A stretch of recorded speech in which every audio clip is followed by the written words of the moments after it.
Continuing to track this powerful Pacific storm and where it's headed now. I'm ABC 10 Chief Meteorologist Monica Woods out at the capital city of California in Sacramento. And this particular system has been a difficult one, kind of toying with us, where it's going to be landing, how much rain, how much snow, where that snow level will even be. So as we take a look around the region as we're wrapping up this Monday, beautiful sunset, especially through the mountains, Mount Shasta, as well as Blue Canyon. Mount Shasta in the northern part of the state, quite a bit of cloud cover already streaming through Lake Oroville. We're going to be taking a look at some of those reservoir numbers, and then Yosemite, where some of the biggest snowfall is actually going to be happening. So a great start to the work and school week. This last one for a lot of folks as we gear up for the Thanksgiving holiday. Here's a look at the satellite and radar. Currently, we're looking at some of those clouds starting to thin out. There's the band of rain, and this is the first one that's going to move through overnight tonight through early tomorrow. For some of us, it means a wet morning commute on our Tuesday. The big powerful low counterclockwise circulation, very evident in the Pacific. It's very powerful, but the potential of bringing rain and snow is starting to kind of back off with each model run that we see for forecasting. It backs off on how much precipitation and also how much warm weather, how much warm air is going to be kind of feeding into this storm system.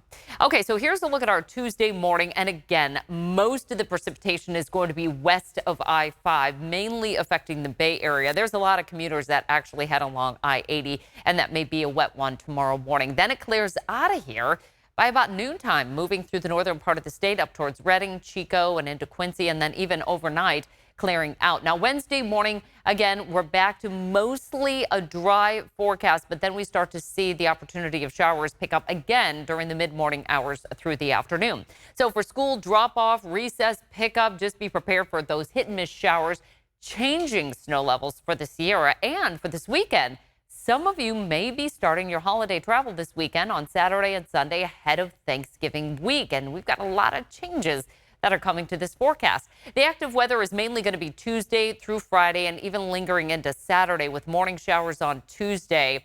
Showers making a return on Wednesday with snow line about 7,300 feet. It actually rises a little bit, though, during the day. And then Thursday, we're back to about 7,500 to 8,000 feet, about 7,800 feet on Friday. The only caveat with that is the overnight hours, we will see those lows in the 20s to right around the low 30s.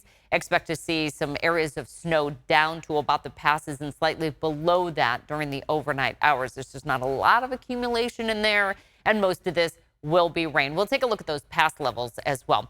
Ski area projected opening dates. Now, we've got Mammoth and Mount Rose already open, and know that a lot of these ski resorts were hoping that we would get these big snow totals coming in ahead of the Thanksgiving week because so many of them will be opening. Heavenly, November 17th, as well as Boreal. Palisades, Tahoe, November 22nd. We've got North Star on November 17th. And then we get into December with Kirkwood, Sierra, Homewood, Bear Valley. Those opening dates are far more likely to have some Mother Nature snow instead of the man-made snow. We've got this, what is being called Super El Nino, kind of brewing in the background of all of these storm systems coming through. And everybody keeps saying, oh, is this El Nino, this storm system? It's not first of all, there's no one storm system that's El Nino. This is a global pattern that happens periodically.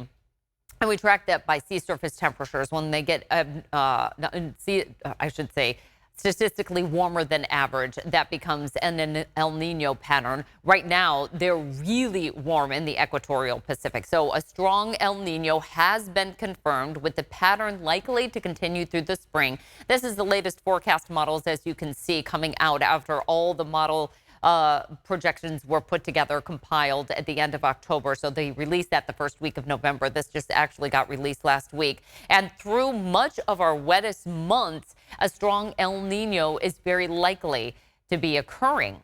What we typically see is a wetter than average Southern California, warmer than average Pacific Northwest. Now, we haven't necessarily been seeing that quite yet, but keep in mind our wettest months tend to be December, January, February. So there's a lot of time for us to pick up on that precipitation. Here's just a little look at what we can see in some of those wetter years and even some of the drier years as well. We've got 1982-83 with the northern, central, and southern Sierra being some of the wettest on record. Now, the southern Sierra actually had the wettest on record last year, which was a La Nina year. So you can see how varied we can be. Even in El Nino years, that doesn't mean that it's going to be the wettest year. But we do tend to see a little bit more than average for our precipitation. Not all of that is snow, though. I want to just look at the northern Sierra for a moment. The normal is 50 inches. Now, these are strong El Nino events, 1958, 73, 83, 98, all well above average precipitation, whereas 66, we had well below average precipitation. One thing I want to point out, you saw that 1982-83 number there for the northern, central, and southern Sierra, well above average precipitation. The only thing is some of that tends to fall as rain. And in some years, we got big snowpack and then a big warm storm came in, put rain on top of the snow. Here's what happens when those types of events fall in sequence with each other. It's all about gravity. You've got snowpack up in the Sierra. When we have a rain event on that snowpack, gravity takes it downstream. This is just one example in the 80-50 corridor coming out of the Tahoe Basin. You get the north, middle, and south fork of the American River feeding into a reservoir. So water managers have to be very diligent on not only looking at the forecast, but also looking at the volume of water that may be coming down the hill. And those are the types of things that El Nino can put extra pressure on each of these individual storms. Is it going to be feeding us with perhaps more warmth in the storm? Do we have a preceding event that dumped a bunch of snow in the Sierra?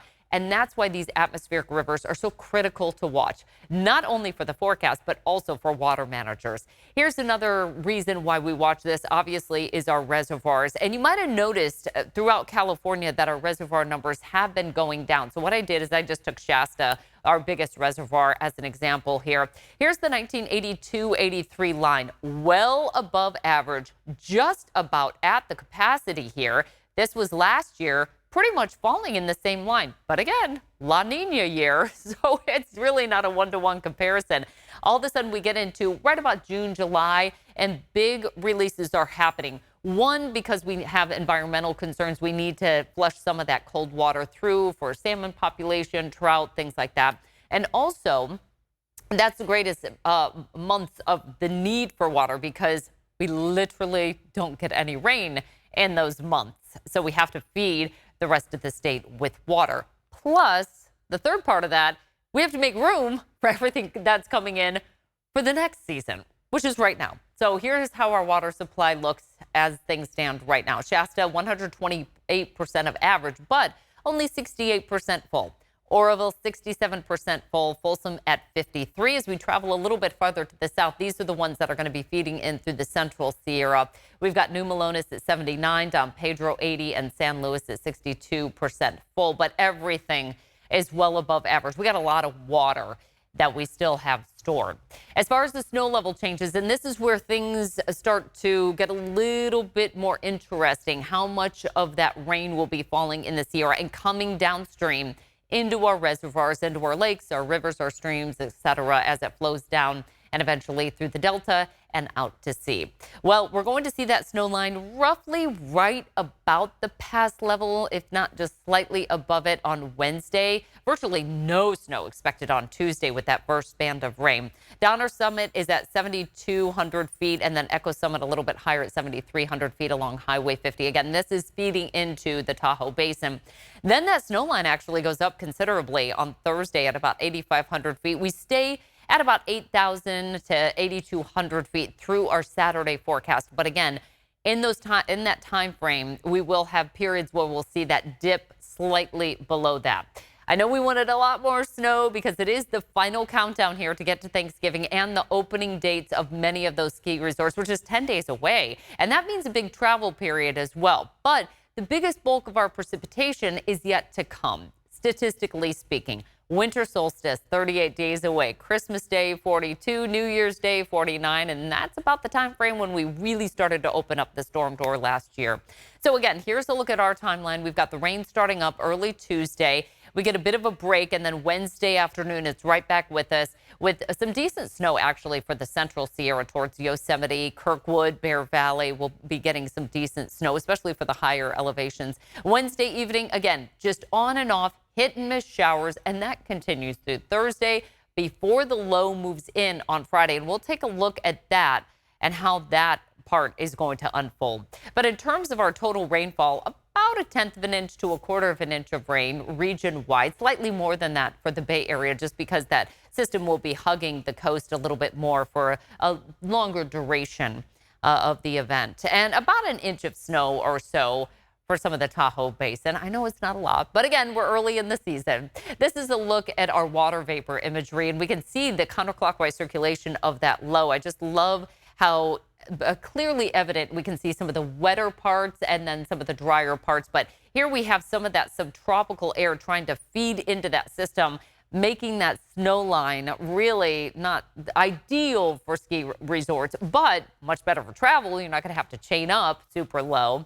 And then we start to see that low moving inland by the time we get to Friday. After that, we have somewhat of a ridge setting up, which will bring us drier weather leading into our holiday week. So likely warmer next week for much of the state, and likely wetter scenario shifts slightly to the north. If your travel plans take you through the northern part of the state, get ready for some wet weather. And not only for our weekend forecast, that'll be on Saturday. If you have travel plans on Saturday, just kind of sloggy travel throughout the state. And then things dry out for Sunday. But then next week, largely for most of the state, it's going to be dry.